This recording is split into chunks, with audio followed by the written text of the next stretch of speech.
Every man in that room wanted her attention. Every woman in that room envied her beauty.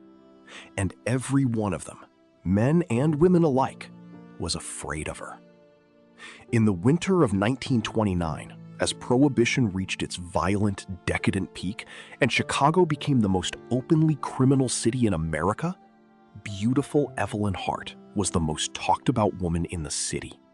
She was discussed in newspapers, courtrooms, and the federal building on South Dearborn Street, where agents of the Bureau of Investigation filed reports using language previously reserved for Al Capone. She was 28 years old. She had red hair. She wore imported French perfume and knew every maitre d', ward alderman, and police captain in the city by their first names. She was not a gangster's moll. She was not a showgirl who had caught the wrong man's eye. She was something the criminal world of 1929 Chicago had never quite seen before. She was the architect. And this is her story. Evelyn Margaret Hart was born on September 4th, 1901, in Cincinnati, Ohio. The only daughter of a hardware store owner who died of influenza when she was 11, and a mother who took in laundry and told her repeatedly and without sentiment, "In this world, the only things that get you anywhere are what God gave you and what you build on top of them." She arrived in Chicago in 1920, the year Prohibition began, at the age of 19, with $40 and a letter of introduction to a distant cousin who proved useless. The $40 lasted 3 weeks. What proved inexhaustible was Evelyn's capacity to assess a room, identify who held the real power, and position herself as someone that power needed. By 1922, she was managing the social calendar of Marcus Dreyer, one of Chicago's most successful bootleg liquor distributors. By 1925, she was managing his books. By 1927, she was managing him. Bureau of Investigation, Chicago Field Office, March 1929. Subject: Evelyn Margaret Hart, born 1901, Cincinnati. Single, no prior arrests. Nominal description: social hostess, events manager. Actual function: financial controller and strategic director of the Dreyer Liquor Distribution Network, now operating independently under Hart's direction following Dreyer's federal arrest. Hart has demonstrated a degree of organizational sophistication and legal insularity that has, to date, made direct criminal prosecution impossible.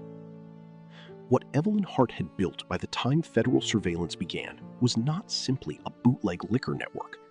It was a multi-layered financial organism of considerable sophistication, structured to place her personal legal exposure at its outermost, most insulated edge. The liquor distribution was handled by men whose names appeared in contracts and delivery records. Revenue was processed through a cascade of legitimate-seeming front businesses: a catering company, a florist supply firm, a private social club on North Michigan Avenue, each managed by individuals whose connection to Evelyn was social rather than documentary. What made Evelyn different from every other criminal organizer her pursuers had encountered was this: she understood the law. Not through formal training, but through the particular acute intelligence of someone who had spent 10 years watching men lose everything because they had not understood what the law could and could not reach. No contracts, no criminal associates she had put in writing. She moved through her own operation like a conductor through an orchestra, present everywhere in effect, documented nowhere in cause. Agent Vail, Field Report, June 1929. Hart's operational method is without precedent in my experience. She maintains complete, plausible deniability at every node of the network by ensuring that no single individual below her possesses knowledge of the full structure, and no document bearing her name describes anything more incriminating than a social engagement.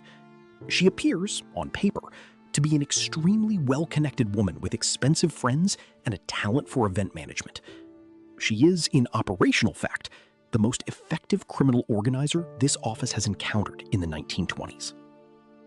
On the evening of November 21st, 1929, a man named Leonard Schiff was found dead in a private suite at the Grand Palais Hotel on Lakeshore Drive. Schiff was 41 years old, the silent financial backer of two of Evelyn Hart's front companies, and a man who had been quietly transferring his portion of the network's revenue to accounts she had not approved for 18 months. He had been strangled. Hotel staff recalled a woman, red-haired, in evening dress, carrying a white wrap, who had taken the elevator to the relevant floor at 9:15 p.m. and had not been seen leaving.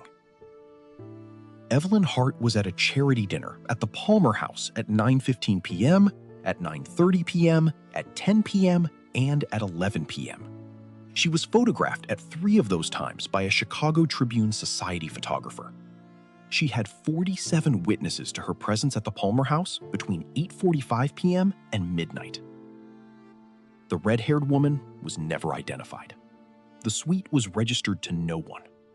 Leonard Schiff's killer was never charged. The Schiff murder, far from exposing Evelyn, appeared to consolidate her position. Those within the network who had been considering similar arrangements concluded that such actions carried significant risks. Agent Chester Vail changed his approach. The failure of direct criminal investigation led him and his superiors in Washington to a strategy borrowed from the Capone prosecution: tax evasion. Working with IRS investigators and forensic accountants, Vail spent 18 months reconstructing Evelyn Hart's personal income from 1926 to 1932.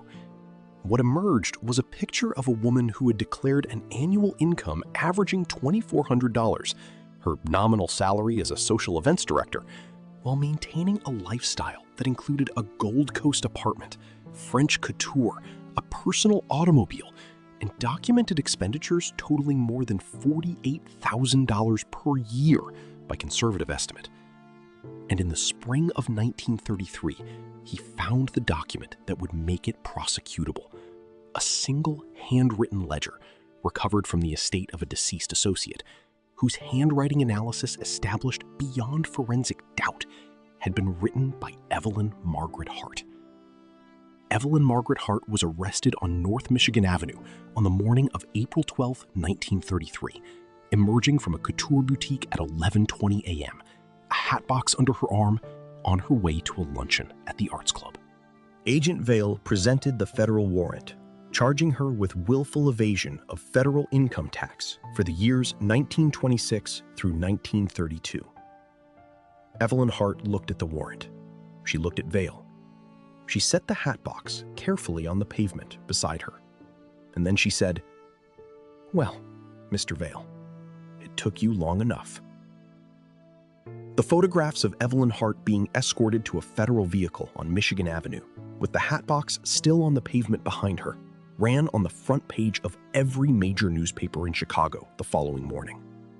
The Chicago Tribune headline read, "Beautiful Evelyn Hart arrested on tax charges." The federal trial of Evelyn Margaret Hart opened in United States District Court on September 18, 1933. It ran for 9 days. The public gallery was packed beyond capacity at every session, with ticket scalpers reported outside the courthouse. Evelyn Hart arrived each day at precisely the same time, wearing clothes the press described with the attention normally reserved for opening night at the opera. She listened to testimony with a stillness that conveyed neither anxiety nor contempt, only the composed attention of someone interested in proceedings she found personally relevant. The jury deliberated for 1 day and 4 hours. On September 29, 1933, she was found guilty on 6 of the 8 counts and sentenced to 4 years in federal prison and a fine of $28,000. Judge James Whitmore, in his sentencing remarks, stated, "No person, regardless of their intelligence, social position, or the sophistication of their arrangements, is finally beyond the reach of federal law." As she was led from the courtroom, Evelyn paused at the door, turned briefly, and looked directly at Agent Chester Vail. She did not speak. She simply smiled. Evelyn Margaret Hart served 2 years and 8 months before being released on good behavior in December 1936. She returned to Chicago and was photographed at the opera within a month of her release. The network she had built did not survive her absence. The men who had managed its parts pursued their own interests to the detriment of the whole. What she returned to was not an empire, but a collection of competing fragments. She did not attempt to rebuild it. Prohibition had ended in 1933. She adapted, as she had always adapted, to what was possible, rather than mourning what was not. Agent Chester Vail retired from federal service in 1942. He wrote a memoir, published in 1948, in which one chapter was devoted entirely to the Evelyn Hart investigation. He described her as the most intelligent criminal I encountered in 22 years of federal law enforcement. He then added, "I say criminal advisedly. What she was guilty of was tax evasion. What she was capable of, I leave to the reader's judgment." The most powerful people in any room are rarely the ones who appear to be. They are the ones who have arranged the room, who have decided who sits where, who speaks when, and who leaves, and who are never, under any circumstances, the ones you see holding the knife. Evelyn Margaret Hart died on March 14, 1968. She was 66 years old. She left no memoir. She gave no interview in the final 30 years of her life. She left $180,000 to the Art Institute of Chicago. She was convicted of tax evasion. She was never convicted of anything else.